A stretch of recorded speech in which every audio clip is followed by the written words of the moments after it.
वेदान्तदेशिकयतीन्द्रकटाक्षलब्ध त्रय्यन्तसारमणवद्यगुणम्बुदाग्र्यम् नारायणाद्यतितुर्यकृभाभिषिक्तम् ஸ்ரீரங்கநாதயதிசேகரம் ஆஸ்ரயாமஹ. நமஸ்பாயை.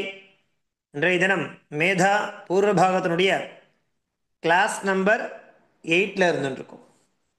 சென்ற வகுப்பில் ஸ்வரசந்தயா அப்படிங்கிற ஒரு டாபிக் கீழே நம்ம ஸ்வரசந்தி அப்படிங்கிறத ஒரு 8 விதமாக பிரித்து காண்பிச்சு கொடுத்துருந்தோம். ஸ்வரசந்தையா அஷ்டவிதாக என்னென்ன? என் சந்தி, யாந்தாவாந்தாதேச சந்திஹி, குணசந்திஹி, விருத்தி சந்திஹி, சவர்ண தீர்க்க சந்திஹி, பூர்வரூப சந்திஹி, பரரூப சந்திஹி அண்டு பிரகிருதி பாவா அப்படின்னு சொல்லக்கூடிய அந்த ஸ்வரசந்தியினுடைய 8 விதங்களை நாம் தெரிஞ்சிட்டோம். அதை தொடர்ந்து என் சந்தி மற்றும் யாந்தா வாந்தாதேச சந்தின்றது ஏதையோஹோ துவயோஹோ சந்தியோஹோ பூர்வஸ்ய ஏகஸ்யைவ வர்ணஸ்ய ஸ்தானே ஆதேசோ பவதி அப்படிங்கிறதாகவும், அதே மாதிரி குணசந்தியிலேருந்து ஆரம்பித்து பரரூப சந்தி பர்யந்தம் பஞ்சஸ்வபி இந்த 5ம் ஏதேஷு சந்திஷு பூர்வஸ்ய பரஸ்ய ஸ்தானே ஏகாதேசா பவதி அப்படிங்கிறதாகவும், பிரகிருதிபாவா அப்படின்னும் பொழுது அத்த ஆதேசாபாவா அப்படிங்கிறதாகவும் இந்த சந்தி காரியம் இந்த ரீதியில் நடக்கும் அப்படிங்கிற பரியந்த நம்ம ஸ்வரசந்தையா அதனுடைய 8 பெயர்கள் விபாகங்கள் என்னென்ன அப்படிங்கிறத பார்த்து தெரிஞ்சிட்டோம். அதை தொடர்ந்து நாம் இன்றைய தினம் அந்த ஸ்வரசந்தியில் முதல்ல இருக்கக்கூடிய என் சந்திஹி அப்படின்னா என்ன, அதற்கு என்ன சூத்திரம், பாணினி இந்த சூத்திரம் எழுதியிருக்கார் அஷ்டாத்தியாயி அப்படிங்கிற சூத்திர பாடத்தில். இந்த என் சந்தி அப்படிங்கிறது எந்த சூத்திரத்தினால எப்படி இருந்தால் அந்த விஷயங்களானது நடைபெறும், சந்தியானது நடைபெறும் அப்படிங்கிறத நாம் இன்றைய தினம் நம்ம தெரிஞ்சுக்க போகிறோம். பிரதிதினம் ஒரு சந்தி, அந்த சந்தியினுடைய தன்மை என்ன, அதற்கு என்ன சூத்திரம், அந்த சூத்திரத்தினுடைய அர்த்தம் என்ன, அதனுடைய உதாரணங்கள் என்னென்ன அப்படிங்கிறத பார்க்க போகிறோம். அதற்கு முன்னாடி நாம் ஒரு சுபாஷிதத்தோட இன்றைய தினத்தை நாம் தொடங்க இருக்கோம். இன்றைய தினத்திற்கான சுபாஷிதம் என்ன பாருங்க. விருத்தௌச்ச மாதா பிதரௌ சாத்வி பாரியா சுத சிசு அப்பியகாரிய சதம் கிருத்வா பர்த்தவ்யாம் அனுரப்ரவீத். விருத்தௌச்ச மாதா பிதரௌ சாத்வி பாரியா சுத சிசு அப்பியகாரிய சதம் கிருத்வா பர்த்தவ்யாம் அனுரப்ரவீத் அப்படிங்கிறது இன்றைய தினத்திற்கான சுபாஷிதம். இந்த சுபாஷிதனுடைய தாத்பரியம் என்ன அப்படின்னு பார்த்தாக்கா, அதாவது மாதாச்ச பிதாச்ச பிதரோ, அப்பா அம்மா, எப்பேற்பட்ட அப்பா அம்மானாக்கா வயதான தாய் தந்தையரையும். விருத்தௌச்ச மாதா பிதரோன்னா என்ன அர்த்தம்? வயதான தாய் தந்தையர், ஆனால் அதுல வயதான தாய் தந்தையர், வயதான தாய் தந்தையரையும். அதே மாதிரி சாத்வி நல்ல குணமுடைய பாரியா, சாத்வி பாரியா நல்ல குணமுடைய மனைவியையும், மேலும் சுதசிசு குழந்தையாகிய மகனும் மகளும், மகனாகவாது இருக்கலாம் அல்லது மகளாகவாது இருக்கலாம், மேலும் ஆகிய இவர்கள் எல்லாம் இருக்கா இல்லையா, இவ எல்லாரையும் எப்பேற்பட்டாவது, அதாவது அப்பியகாரிய சதம் கிருத்வா, எப்பேற்பாடுபட்டாவது என்ன பண்ணணும் தெரியுமா? பர்த்தவ்யாம் அனுரப்ரவீத், காப்பாற்றப்பட வேண்டியவர்கள் இவாளெல்லாம். ஆகையினால இவாளெல்லாம் எப்பேற்பாடுபட்டாவது காப்பாற்றியே தீர வேண்டும் அப்படிங்கிறது யார் சொல்லியிருக்கா? மனு சொல்லியிருக்கார். மனு என்ன சொல்லியிருக்காருனாக்கா, விருத்தௌச்ச மாதா பிதரௌ வயதான தாய் தந்தையரையும், சாத்வி பாரியா நல்ல குணமுடைய மனைவியையும் சுதசிசு குழந்தையாகிய மகன் அல்லது மகள் ஆகிய இவர்கள் அனைவரும் அப்பியகாரிய சதம் கிருத்வா அப்படின்னா எப்பேற்பாடுபட்டாவது என்ன பண்ண வேண்டியும் பர்த்தவ்யாம் அனுரப்ரவீத் காப்பாற்றப்பட வேண்டியவர்கள் அப்படிங்கிறதாக மனு நமக்கு காண்பிச்சு கொடுக்கிறார். யார் யாரெல்லாம் சொல்றாரு பாருங்கோ. வயதான அப்பா அம்மா, நல்ல குணமுடைய மனைவி பாரியா, குழந்தையாகிய மகனோ அல்லது மகளோ, இவாளெல்லாம் இவ அனைவரையுமே சொல்றான். இவ எல்லாரையுமே எப்பேர்பாடுபட்டாவது என்ன பண்ண சொல்ற காப்பாற்றப்பட வேண்டும் என அவெல்லாம் காப்பாற்றப்பட வேண்டியவர்கள் அப்படிங்கிறதாக மனு நமக்கு காண்பிச்சு கொடுக்கிறார். இது இன்றைய தினத்திற்கான சுபாஷிதம். விருத்தௌச்ச மாதா பிதரு சாத்வி பாரியா சுதசிசு அப்பியகாரிய சதம் கிருத்வா பர்த்தவ்யாம் அனுரப்ரவீத் அப்படிங்கிறது இந்த நீதி சாஸ்திரத்திலிருந்து எடுக்கப்பட்ட ஒரு சுபாஷிதம். அதை தொடர்ந்து நாம என்ன பார்க்க போறோம், ஸ்வரசந்தயா அப்படிங்கிற விஷயத்துக்கு கீழே எத்தனை சந்தி இருக்கு, 8 விதமான சந்திகள் நமக்கு கொடுத்திருந்தா. அதனுடைய பெயர்கள் என்னென்ன நம்ம அழகா லிஸ்ட் பண்ணி கொடுத்திருந்தோம் உங்களுக்கு. என் சந்தி, யாந்தா வாந்தா தேச சந்திஹி, குணசந்திஹி, விருத்தி சந்திஹி, சவர்ண தீர்க்க சந்திஹி, பூர்வரூப சந்திஹி, பரரூப சந்திஹி, பிரகிருதி பாவா அப்படிங்கிற மாதிரி. அதே மாதிரி இந்த சந்தி காரியமானது எப்படி நடைபெறும் அப்படின்னாக்கா ஆதேசம், ஆகமம், லோபா அண்டு பிரகிருதி பாவா அப்படிங்கிற ரூபத்துல இந்த சந்தி காரியமானது நடக்கும் அப்படிங்கிறது தெளிவா நாம ஏற்கனவே சொல்லியாச்சு. சத்ருவத ஆதேசா, மித்ரவத ஆகமஹா, அதே மாதிரி அதர்ஷனம் லோபா, அசிடிஸ் எந்த வித மாற்றமும் இல்லாம அப்படியே இருக்குன்னா அதுக்கு பிரகிருதி பாவா. இந்த ரீதியில சந்தி காரியமானது நடைபெறும். இந்த ஸ்வரசந்தி 8 விதங்களாக நம்ம பிரிச்சு அதை பார்க்க போறோம். அதுல முதல் சந்தி என்னன்னாக்கா என் சந்திஹி.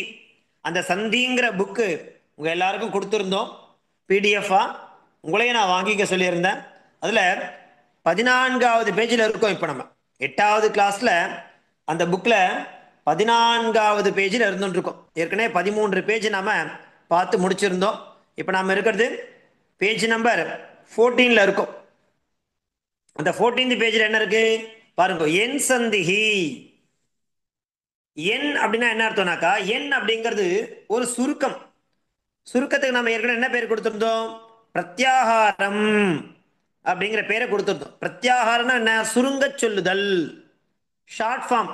இப்போ நம்ம குட் மார்னிங் அப்படின்னா என்ன பண்றோம், ஜிஎம் அடிக்கிறோம் இல்லையா. குட் நைட் சொல்லும்போது G8 அடிக்கிறோம் இல்லையா. அந்த மாதிரி இந்த அக்ஷரங்களை மாகேஸ்வராணி சூத்திராணி அப்படிங்கிறது நம்ம 14 சூத்திரங்களாக பார்த்தோம். அதுல இந்த முதல் எழுத்தும் கடைசி எழுத்தும் அதை அந்த ரெண்டுத்தையும் ஜாயின் பண்ணி சொன்னாக்கா நடுவில் இருக்கக்கூடிய எழுத்துக்கள் எல்லாமே அதில் அந்தர்பாவமா நாம எடுத்துக்கணும். ஃபார் எக்ஸாம்பிள் அச் அப்படின்னு சொன்னாக்கா அ இ உ ரு ஏவோ ஐயோ எது பரியந்தம் ஐ ஒன்னு ருலுக் ஏவோங் ஐயோ இச் இருக்கு.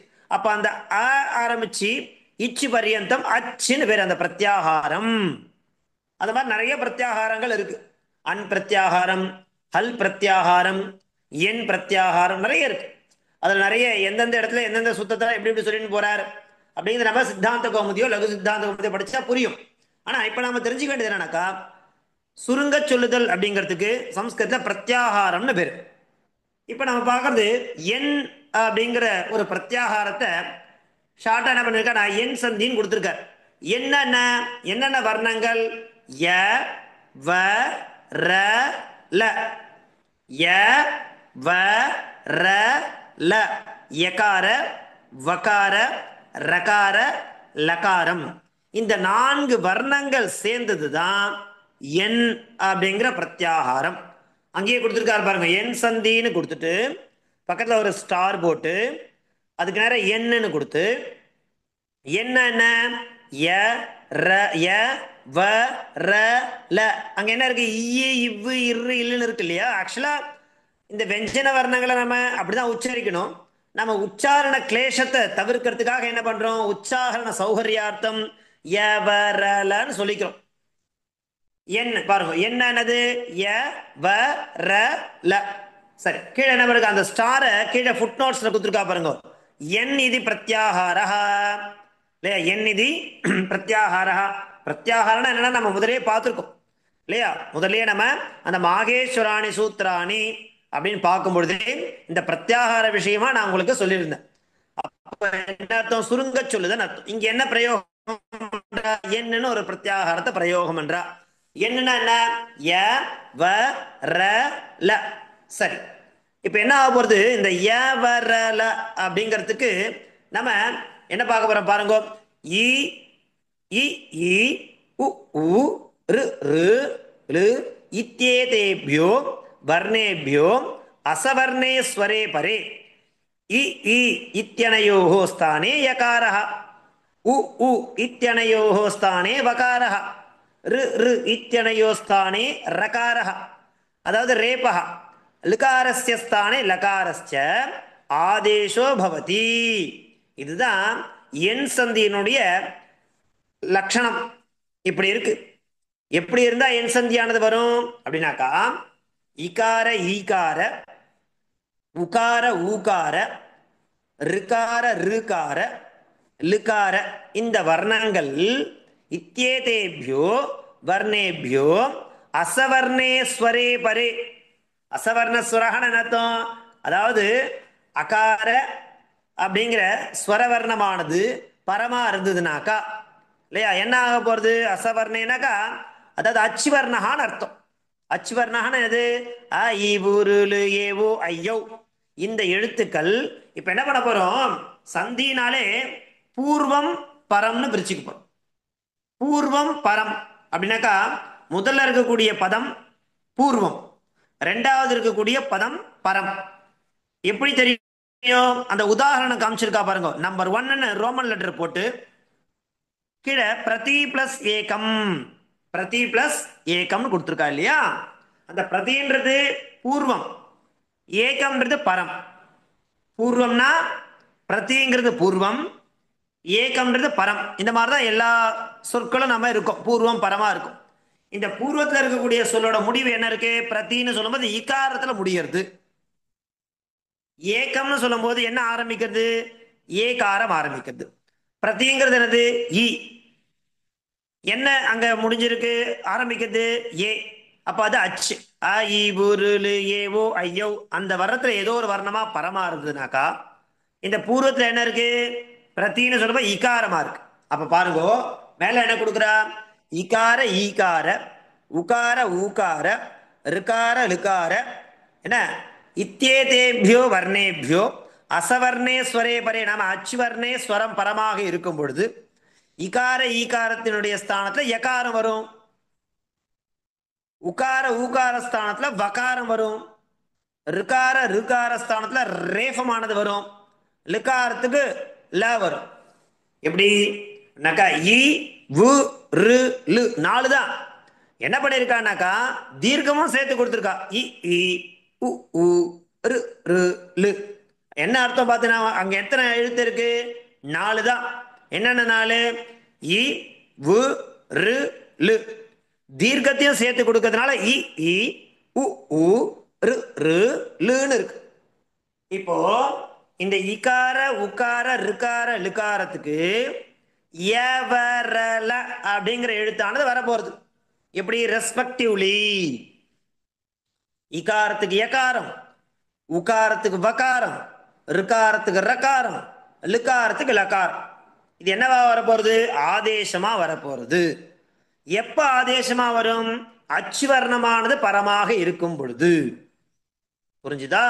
பூர்வ வர்ணத்துல இகார உகார ருகார லுகாரமானது பூர்வத்துல கடைசி எழுத்தா இருக்கும் பட்சத்தில், பரத்துல ஸ்வரவர்ணம் அச்சுவர்ணம் அ இ உருளு ஏவோ ஐயோ இந்த எழுத்துக்கள்ல ஏதாவது ஒரு எழுத்து பரமாக இருக்கும் பொழுது என்ன வரப்போறது?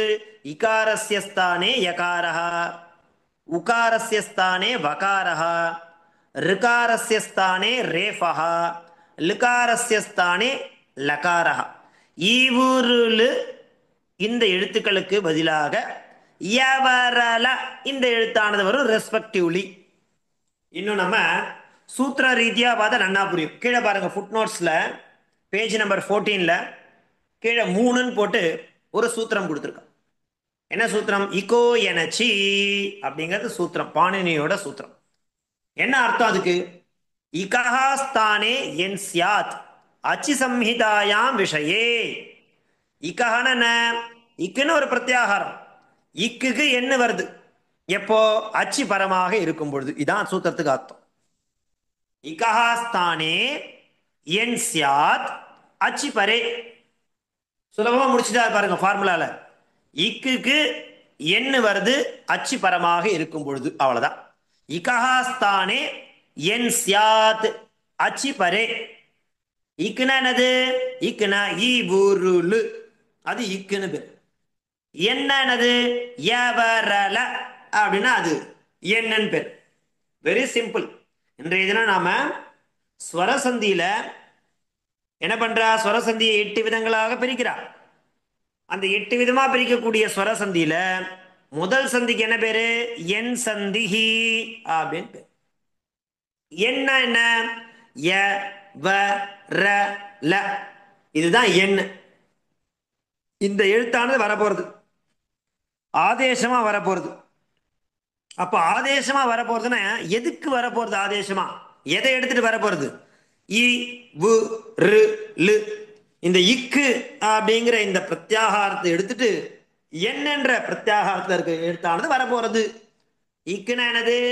இக்கு பிரத்யாகாரம்னா இக்கஹானா இ வு ரு லு. இதனுடைய ஸ்தானத்துல எண்ணானது வரப்போறது. என்னன்னா என்ன? ய வ ர ல. புரிஞ்சுதா? ரெஸ்பெக்டிவ்லி ஈவுருளு ஸ்தானே யவரல ஸ்யாத் ரெஸ்பெக்டிவ்லி அப்படிங்கிறத விஷயம். இது என்ன சூத்திரத்து மூலமா நம்ம காண்பிச்சு கொடுக்கிறார்? இகோ எனச்சி இகஹாஸ்தானே என் சியாத். இக்கனுடைய இடத்துல என்னானது வரப்போறது எப்போ? அச்சு சம்மிதாயாம் விஷயே, அச்சு அப்படிங்கிற எழுத்து பரமாக இருக்கும் பொழுது. இகஹா என் சியாத் அசவர்ணே அச்சிபரே இது சூத்திரஸ்ய பலிதோ அர்த்தஹா இது ஞேயம் அப்படிங்கிறது நாம தெரிஞ்சுக்கணுங்கிறார். என்ன தெரிஞ்சுக்கணும்? இக்கனுடைய ஸ்தானத்துல என்னானது வரப்போறது எப்போ? அச்சு அப்படிங்கிறது பரமாக இருக்கும் பட்சத்தில். இதுதான் இந்த சூத்திரத்தினுடைய பலிதார்த்த ஸ்பஷ்டமான அர்த்தம் அப்படிங்கிறத ஞேயம். என்ன தெரிஞ்சுக்கணும் நாம? ஸ்வரசந்தியில முதல் சந்தி என்ன? என் சந்தி. என் என்றால் என்ன? யவரல. சரி. இக்குனா என்ன? சூத்திரம் என்ன? இகஹாஸ்தானே என் சியாத் அச்சு சம்மிதாயாம் விஷயே. இப்ப என்ன பண்ண போறோம்? ஒன்னொன்னுக்கும் உதாரணம் பார்த்தா நமக்கு இன்னும் ஸ்பஷ்டமா புரிஞ்சிடும். இக்குக்கு என்ன எழுத்துக்கு இருக்கு? ஈவுருளு. இந்த நாளுக்கு யவரலன்ற இந்த நாலு எப்படி ஆதேசமா வரப்போறது? உதாரணம் பார்த்தா புரிஞ்சிடும். பாருங்க. நம்பர் 1, பிரதி பிளஸ் ஏகம். பிரதி பிளஸ் ஏகம், பிரத்தின்னு சொல்லும் போது எப்படி முடியுது? இக்காரத்துல முடியுது, அது இக்கு. ஏகம் சொல்லும் போது என்ன இருக்கு? ஏ இருக்கு, அது அச்சு. இப்ப பாருங்க, பிரத்து பிளஸ் இ பிளஸ் ஏகம் ஈக்குவல் டு பிரத்யேகம். ஈன்ற எழுத்தை எடுத்துட்டு ஏ வந்துருது.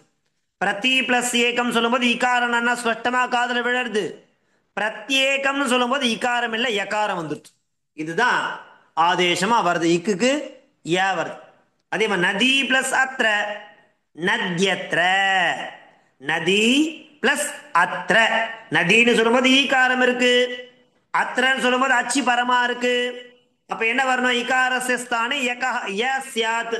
அப்ப என்ன ஆகுது பாருங்க? நதி பிளஸ் அத்ர நத்யத்ர. பிரதி பிளஸ் ஏகம் பிரத்யேகம். நதி பிளஸ் அத்ர நத்யத்ர. இது இகஹாஸ்தானே என் சியாத் அச்சு பரே சொல்றதுக்கு உதாரணம் கொடுத்துட்டோம். இதே மாதிரி ஈக்கு பார்த்த மாதிரி அடுத்தது என்ன எடுத்திருக்கு? இகார உகாரத்துக்கு அடுத்து என்ன எக்ஸாம்பிள் அப்படிங்கிறத பார்க்க போறோம். பாருங்க. வது பிளஸ் ஆகமனம். என்ன இருக்கு? வது பிளஸ் ஆகமனம். வதுன்னு சொல்லும்போது ஊகாரம், ஆகமனம் சொல்லும்போது ஆகாரம் பரமா இருக்கு. அப்ப இந்த ஊகாரத்துக்கு வகாரம் வருது. அப்ப ரூபம் எப்படி ஆகும்? வத்வாகமனம்.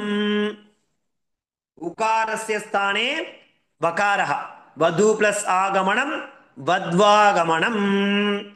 இது ரெண்டாவது. மூணாவது என்னது? ரிகாரத்துக்கு என்ன உதாரணம் பாருங்க. பித்ரு பிளஸ் இச்சா, பித்ரு பிளஸ் இச்சா. பித்ருன்னு சொல்லும்போது ரிகாரம் பூர்வமா இருக்கு, இச்சான்னு சொல்லும்போது ஈ பரமா இருக்கு. என்ன அர்த்தம்? அப்ப பித்ருன்னு அந்த ரிகாரத்துக்கு ரேஃபம் வந்தா பித்ரு பிளஸ் இச்சா பித்ரிச்சா, பித்ரு பிளஸ் இச்சா பித்ரிச்சா அப்படிங்கிற ரூபமான சித்திக்கும். இது ரிகாரஸ்ய உதாரணம். அடுத்தது லிகாரஸ்ய உதாரணம் பாருங்க.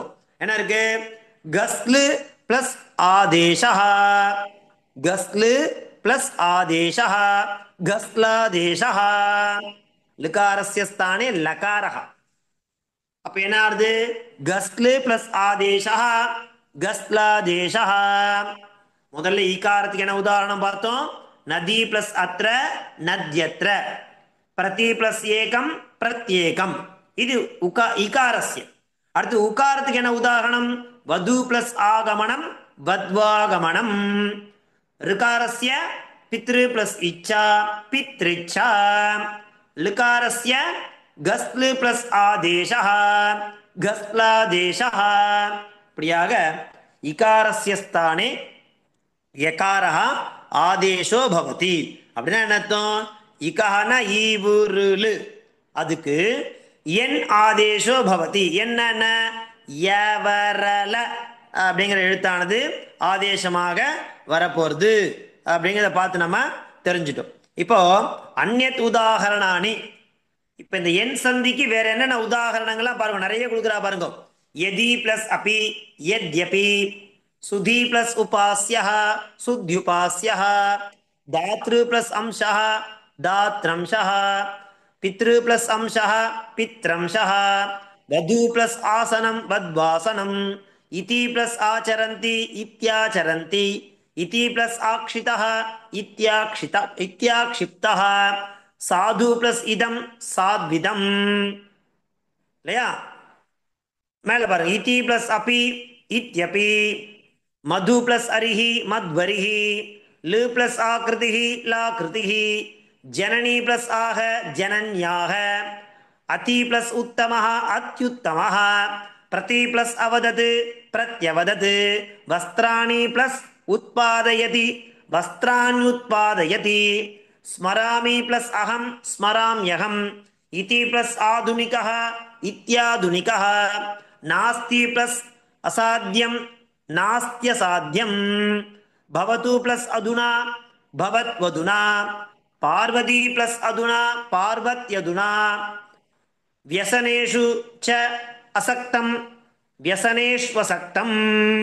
இப்போ உங்களுக்கு கிளியரா இந்த உதாரணத்தை வச்சுண்டு இகஹா ஸ்தானே என் சியாத் அச்சி பரே அப்படிங்கிற மாதிரி இகாரத்துக்கு யகாரம் ஆதேசமும், உகாரத்துக்கு வகாரம் ஆதேசமும், ரிகாரத்துக்கு ரேஃபம் ஆதேசமும், லிகாரத்துக்கு லகாரம் ஆதேசமும் எங்கெங்க வந்திருக்கு அப்படிங்கிறத நாம இந்த உதாரணத்தை வச்சுட்டு நாம பிரிச்சு பார்த்து சொல்லணும். அந்த அளவுக்கு நாம அபியாசம் பண்ணணும். ஸோ இன்றைய தினம் நாம தெரிஞ்சின்றது ஒரே ஒரு சந்தி. ஸ்வர சந்திக்கு கீழே 8 சந்திகள் இருக்கு. அந்த 8 சந்தியில முதல் சந்தி என்ன? என் சந்தி. என்ன? ய வ ர ல. சூத்திரம் என்ன? இகோ எனச்சி. என்ன அர்த்தம்? இகஹா ஸ்தானே என் சியாத் அச்சு சம்மிதாயாம் விஷயே. இக்குக்கு என்னானது வருது அச்சு பரமா இருக்கும் பொழுது. என்னென்ன உதாரணம் தனித்தனியா இகார உகார ரிகார லிகாரங்களுக்கு தனித்தனி உதாரணமும் நாம பார்த்தோம். அதை தொடர்ந்து மொத்தமா சேர்த்து அந்த என் சந்தினா என்ன, அதனுடைய எக்ஸாம்பிள் என்ன, அதை எப்படி பிரிக்கிறது, அதை எப்படி சேர்க்கிறது அப்படிங்கிறத அஞ்ஞானி உதாகரணானி அப்படிங்கிற மாதிரி கிட்டத்தட்ட நான் உங்களுக்கு ஒரு 20 உதாரணங்களை இங்க காண்பிச்சு கொடுத்துருக்கேன். இன்னைக்கு நடந்த இந்த விஷயத்த அப்படியே உங்களுக்கு குரூப்ல நான் என்ன பண்ணுவேன், டெக்ஸ்டா ஷேர் பண்ணுவேன்.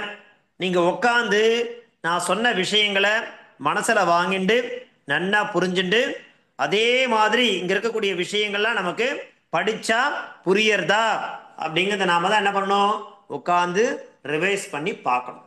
ஸோ ஒரு தினமும் ஒரு சந்தி அப்படிங்கிற ரீதியில தான் நம்ம என்ன பண்ண போறோம், அப்படியே நம்மளுடைய பயணமானது தொடர்ந்து போயிட்டே இருக்கும். ஸ்வரசந்தியில 8 இருக்குனாக்கா முதல்ல 1 தான் முடிச்சிருக்கும். இதே மாதிரி மீதமுள்ள 7 அதை முடிச்சிட்டா ஸ்வரசந்தி அப்படிங்கிறது நமக்கு முடிஞ்சிடும். அதை முடிச்ச பிறகு அடுத்தது 4வது யூனிட்டா வெஞ்சன சந்தின்னு இருக்கு. அதுல 13 சந்தி இருக்கு அது கீழே. அதையும் ஒன்னொன்னா பார்க்க போறோம். அதையும் முடிச்சிட்டு கடைசியா 5வது யூனிட்ல விசர்க சந்தி. அதுல எத்தனை இருக்கு, ஒரு 6 சந்தி இருக்கு. அது என்னென்ன அப்படிங்கிற விஷயங்களை ஒவ்வொன்னா ஒரு வகுப்புல பொறுமையா நாம தெரிஞ்சுட்டு போக போறோம். நிறைய அவகாசம் இருக்கு. அதனால நன்னா உக்காந்து நீங்க அபியாசம் பண்ண வேண்டியது. ஒரு வகுப்புலையும் நாம பார்க்க போறது ஒரே ஒரு சந்தி தான் எடுத்துக்கப்போம். சரியா? ஸோ இன்றைய தினம் நம்ம பார்த்தது ஸ்வரசந்திக்கு கீழே இருக்கக்கூடிய என் சந்தி அப்படிங்கிற ஒரு சந்தி எடுத்து அழகா நாம தெரிஞ்சுட்டோம். ஓகேவா?